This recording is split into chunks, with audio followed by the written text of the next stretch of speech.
বাংলার রাজনীতি সম্বন্ধে নিশ্চয়ই আপনারা ওয়াকিবহাল, আপনারা দেখছেন 2 বছর ধরে যে ধরনের রাজনীতি চলছে, কখনো ভাবতে পেরেছেন আপনার লাইফে এই ধরনের জিনিস দেখতে হবে বা দিন দেখতে হবে? একদম একদম না, কখনই পাইনি, কেউ পায়নি যে আজকে যে ধরনের জিনিসগুলো আমরা ফেস করছি এই দিন আগে দেখবো, ভাবতে পারি। আচ্ছা, যা কিছু মনে করবেন, আমি এই প্রশ্নটা করছি। আমরা দেখি একটা সময় যখন বাম জামানায় ছিল, বাম নেতাদের কথাবার্তার মধ্যে আলাদা একটা সৌন্দর্য ছিল, আলাদা একটা মাধুর্য ছিল। এই জামানায় বিজেপি তৃণমূলের নেতারা যে ভাষায় কথা বলে, কোনো ম্যাচ করতে পারেন না, একদম না। দুঃখ লাগে কোথায় বাস করছি, কোথায় চলে গেছে রাজনীতি। হ্যাঁ, তাই তো দুঃখ লাগে। রাজনীতিটাকে এরা একটা ছেলে মানুষ করেছে, বিজেপি তৃণমূল না, এখানে ভোট ধর্ম নিয়ে রাজনীতি করছে। আচ্ছা, আপনারা জানেন সিপিআইএম বা বাম ফ্রন্টের অবস্থা এই মুহূর্তে পশ্চিমবঙ্গে কোথায় রয়েছে? ধীরে ধীরে অনেকটাই কোণঠাসা হয়ে যাচ্ছে। আমি আপনার কাছে প্রশ্নটা করছি, এই যে বামেদের বলা হচ্ছে অপ্রাসঙ্গিক, কিছু দল আছেন অপ্রাসঙ্গিক বলে, আগামীকাল ব্রিগেড থেকে কি মুখে চর কাশানো যে বামেরা সত্যি অপ্রাসঙ্গিক নয়? একটা কথা বলি, যারা অপ্রাসঙ্গিক বলছে তারা জানবেন যে বামপন্থীদের ভয় পেয়েই অপ্রাসঙ্গিক বলছে। যদি যারা অপ্রাসঙ্গিক হয় তারা তাকে নিয়ে আমরা চিন্তা করি না, তার বিষয়ে কথাও বলতে চাই না। যে যারা হয়, যদি কাউকে অপ্রাসঙ্গিক মনে হয় তার সঙ্গে কথা বলি না, তার নিয়ে চিন্তা বা তাকে নিয়ে কখনো আলোচনা করি না। প্রাসঙ্গিকতা আছে বলেই তারা এটাকে জানে যে বলছে যে এরা অপ্রাসঙ্গিক, মানুষকে জোর করে। কারণ জানে যে যদি মানুষ ঠিকমতো ভোট দেওয়ার সুযোগটা পায় তাহলে তারা সরে যাবে। দেখবেন রাম এবং তৃণমূল, মানে এরা দুজনে মিলে শর্ট হয়ে গেছে এখন। এরা কেউই চায় না যে বামপন্থীরা আসুক। রাম মানে যারা রামের ইয়েতে যারা রয়েছে, আপনার ওই কি বলে রাম মন্দির যারা গড়লো, মানে বিজেপি মানে আরএসএস, তারা চায় না এখান থেকে দিদিকে সরাতে। কারণ দিদিকে সরানো মানে দিদিকে সরাতে গেলেই বামেরা চলে আসবে। ওই জন্যই ওরা অপ্রাসঙ্গিকতা বলছে। সেটা দেখুন, একটা জিনিস বলছি, ভোটটা দিয়ে কিন্তু বিচার করা যায় না।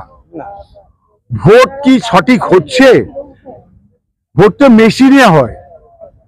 সুতরাং কাউন্টিং এ দেখেছেন কি হয়েছে, যে ছুঁচ ফুটিয়ে মানুষকে মানে বার করে দিয়েছে কাউন্টিং থেকে। এটা আমরা নিজেরা জানি আর কি, যে তারা অস্ত্র নিয়ে ঢুকতে পারেনি, ছুঁচ নিয়ে ঢুকেছে। ভাবুন, কেউ বুঝতে পারছে না, ছুঁচ ফুটিয়ে তাদেরকে সরিয়ে দিয়েছে। যদি অপ্রাসঙ্গিক হয় তাহলে তার ছুঁচ ফোটানোর দরকারটা কি? এত কিসের ভয় ওদের?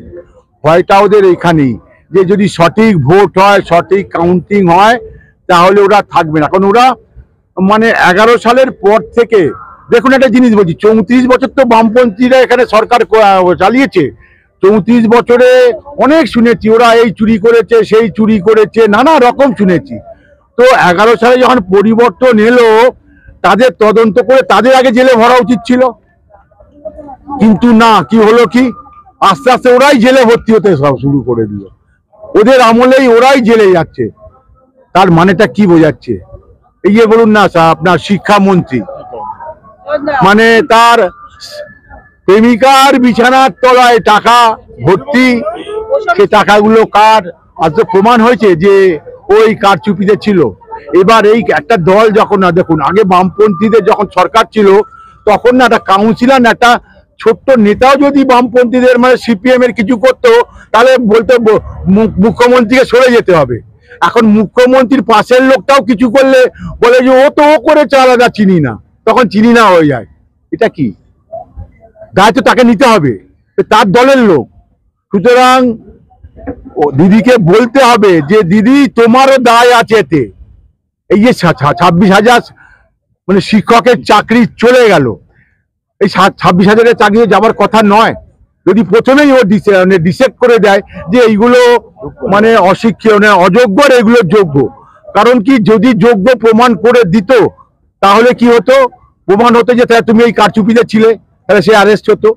সেই জন্য ও কি করলো, বাঁচলো না, মানে চাল আর কাঁকড়কে এক করে দিয়ে দিল। কিন্তু ওই চাল কাঁকড়টা আর আমি একসঙ্গে ভাত করে খেতে পারছি না, আমার দাঁত ভেঙে যাবে, তাই চালগুলোকেই ফেলে দিতে হয়েছে। এবং এর দায়টা ওকে নিতেই হবে, আজ নয় কাল ওকে নিতেই হবে। এবং আগামী প্রজন্ম, আমার যতদূর মানে অভিজ্ঞতা বা দেখছি, আগামী প্রজন্ম কিন্তু আস্তে আস্তে ফুঁসছে। যারা লেখাপড়া শিখেছে তারা, আর যারা ওর দলে গিয়েতে ওই দল ভাঙিয়ে টাকা তুলছে, লুটছে, তাদের হয়তো এদেরই ভালো পছন্দ। কিন্তু যারা প্রকৃত শিক্ষা দ্বারা, শিক্ষা চেতনা দিয়ে যারা বড় হচ্ছে, যারা কাজ করবে, যারা কাজ করছে, তারা কিন্তু আগামী দিনে ছাড়বে না ওকে।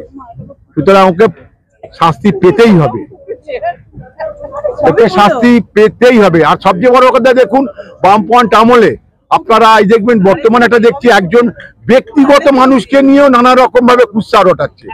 একজনের বিয়ে করলো, তার বয়স হয়েছে, তো তাতে কি হয়েছে? মানুষ বয়সে তো বিয়ে করতে পারে।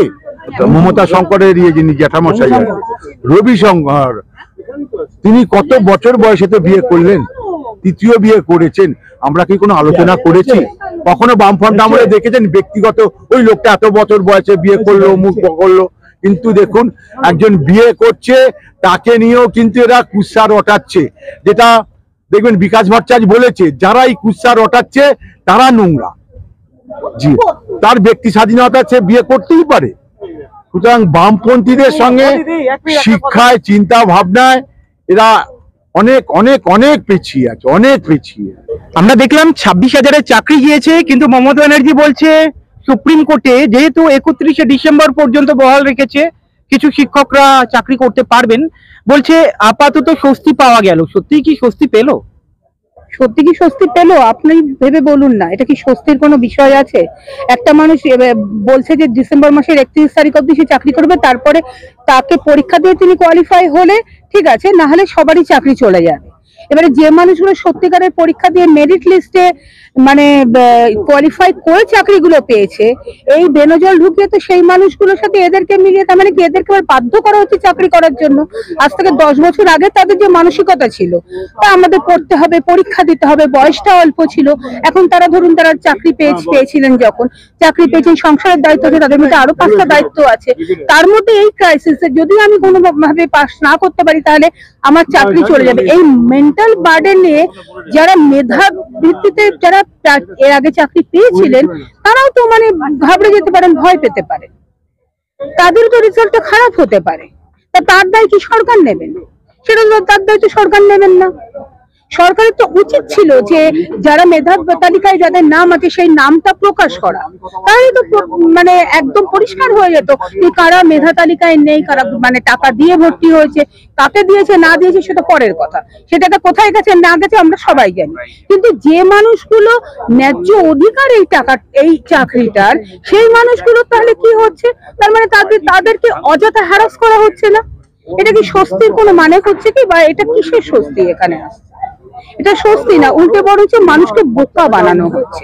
এই যে পরপর একটার পর একটা কথা বলে যাচ্ছেন, একটার পর একটা জিনিস মানে উনি ঘোষণা করছেন, এগুলো তো মানে কি বলবো, মানুষকে বোকা বানাচ্ছেন উনি। আজ বলছেন এটা ডিসেম্বর মাসে আরেক ধরনের, আর এরই বা কি গ্যারান্টি আছে? আপনি বলুন তো দাদা ভাই, যে এই যে ঘটনাটা যে ঘটছে, এই 31 তারিখে যদি এটা মানে 31 ডিসেম্বরের মধ্যে যে পরীক্ষাটা হবে, যেটা সেই পরীক্ষা যে রেজাল্ট বেরোবে, তারপরে যাদেরকে মেধাভিত্তিতে মানে যাদেরকে চাকরি দেওয়ার কথা এখন বলা হচ্ছে, সেই চাকরিতে যে আবার এই 2 নম্বরী ব্যাপারগুলো ঘটবে না, তার কি গ্যারান্টি আছে? আমরা তো যা পরিস্থিতি দেখছি, তাই তো আমাদের মনে হয় এটা তো আবার ঘটবে, বরঞ্চ হয়তো আরো বেশি করে ঘটবে, তাই না? তো তাহলে স্বস্তি কোথায়? পশ্চিমবঙ্গবাসী কেউ স্বস্তিতে নেই, কোনো জায়গাতেই স্বস্তি নেই আমাদের। আমরা দেখছি যখনই কিছু ঘটছে, দুর্নীতি সামনে আসছে, পাহাড় প্রমাণ নিয়ে বিকাশ বাবু বা বামেরা ঝাঁপিয়ে পড়ছে, তখনই দুটো দল রয়েছে পশ্চিমবঙ্গে দাগিয়ে দিচ্ছে এই বামেরাই হচ্ছে কালপ্রিট, এদের জন্যই সবকিছু ঘটছে। আপনারা দেখেছেন মমতা ব্যানার্জি দাগিয়ে দিচ্ছে। ব্যাপারগুলোকে কিভাবে দেখেন এই বর্তমান সময়? দাগিয়ে তো দেবেই, কারণ হচ্ছে যে দুর্নীতি ধরা পড়ে যাচ্ছে।